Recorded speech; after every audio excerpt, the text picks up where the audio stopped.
Hürmetli vatandaş, sizle birlikte iki kelime muhakeme. Bugün çislağa 2023 yıl 1. ayının 26. günü vatandaşım. Haftaga Perşembe. Yukarıda körüp ettik, biz Tayvan dep toxtulup kelyaptymyz. Bunun sebebi nima? Tayvan Ulu Okeanda xalqaro diqqat qiladigan bir makonga joylashgan. İkincisi, Tayvanni ayni chog'da Yaponiya urush bilan besib olgan 1910-yili. 1945-yili Tayvanni Amerika Qo'shma Shtatlari ozod qildi. Şuna Tayvan to'g'risida nima deyish, qanday qarar elish va Tayvanning taqdiri va kelgusiga qanday muomala qilish va Tayvan bo'g'zi siyosatini qanday tuzish, bu tamam Amerika Qo'shma Shtatlarining ixtiyoridagi ish. Biz Uyg'urlar Tayvan bilan nima aloqamiz bor? Tayvan bilan hech qanday aloqamiz yo'q.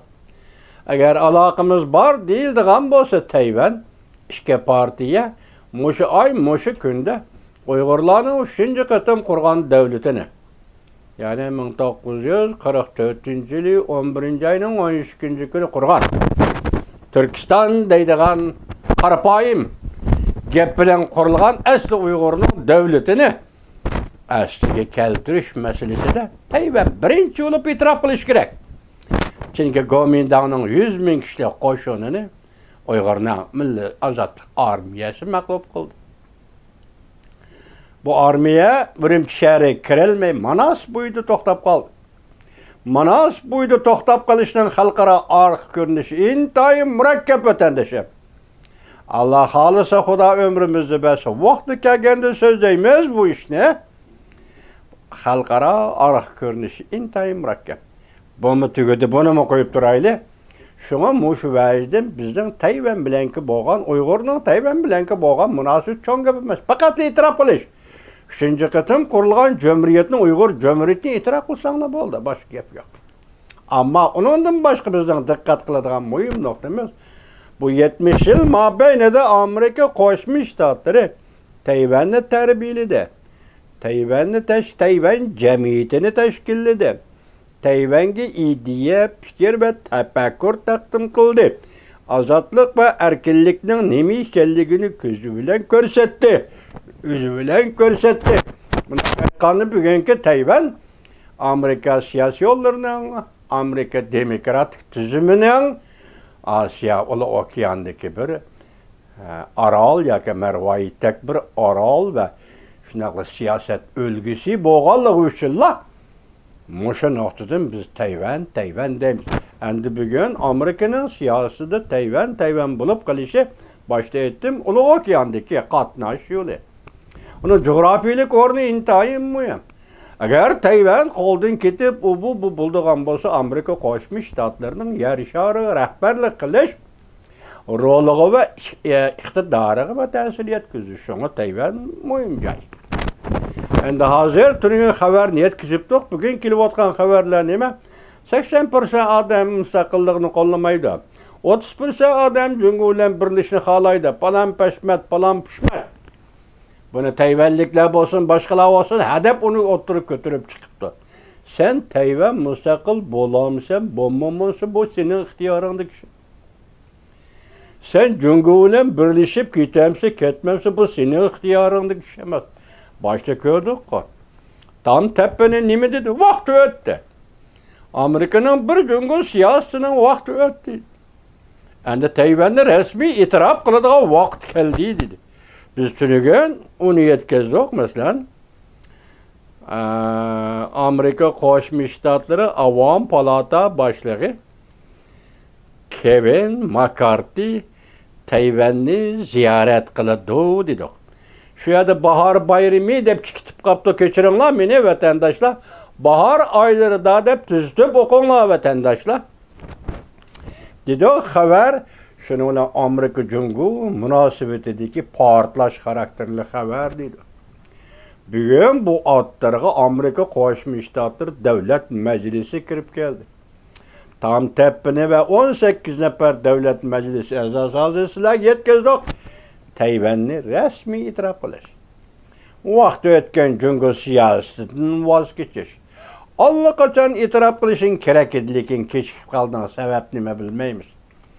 Uzun yillardan beri Amerika Tayvanni inkor qilib keldi masalan. Jungoning bir qismi deb keldi, Tayvanning mustaqil rayon ekanligini inkor qilib keldi. Bugun vaqt to'shdi. Bu holatni o'zgartimiz. Bugun biz Tayvanni rasmiy e'tirof qilamiz.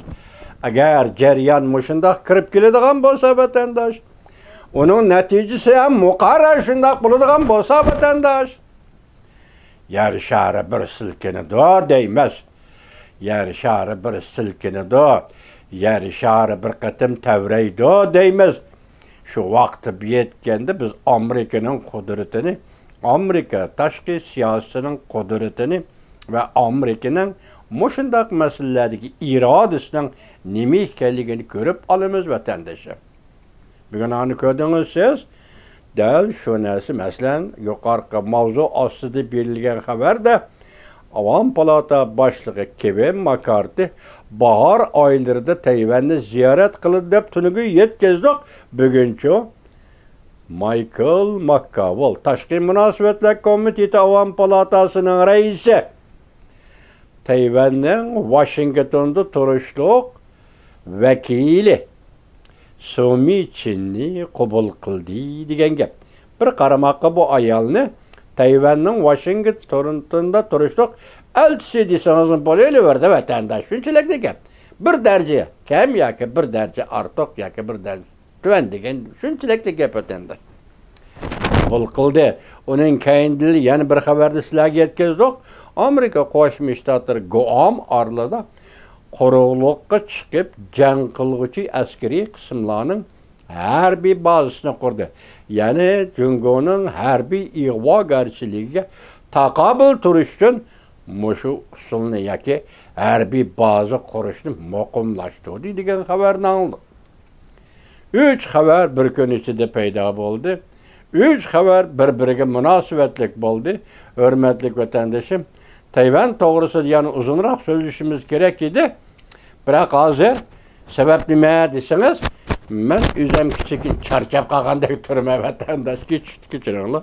Adam ba'zi ishlar bo'lib qoldi ekan, hamisha jonliq, hamisha tetik bo'lib ketavermaydi ekan odam degan. Endi siz tasavvuringizga iling, mushtaraka tom tappini Davlat Majlisi a'zosi Tayvanni rasmiy e'tirof qilishdi. Prezident Joe Biden hukumatining buni rasmiy e'tirof qilishini talab qildi. 18 nafar adam qonun loyiha o'tirib qo'ydi deyli. Xo'sh, tasavvur qilib boqing vatandosh. Agar Amerika Qo'shma Shtatlari Tayvanning mustaqil davlat ekanligini e'tirof qilsa, nima ish yuz berdi? Tunugun bir savol qo'ydik, dunyoda nima ish yuz berdi deb. Bugun yana bir savol qo'ydik, dunyoda nima ish yuz berdi deb. Endi kayni-kayindan keldi, tunugun elaqadak ziyorat edi. Bugun endi davlat majlisida rasmiy e'tirof qilishadi. Yani bundan keyingi mushu so'zlar, mush harakatlarga muvofiq holda bundan keyingi o'ttirib chiqadigan siyosiy harakatlar, siyosiy ifoda bildirishlar zada qaysi darajaga yetib bordi? Siz biz endi diqqat qiladigan, ko'ngil bo'lib diqqat qiladigan davr, siyosiy hodisa, siyosiy masalalarga ko'ngil qo'yib diqqat qiladigan davr yetib keldi, hurmatli vatandosh.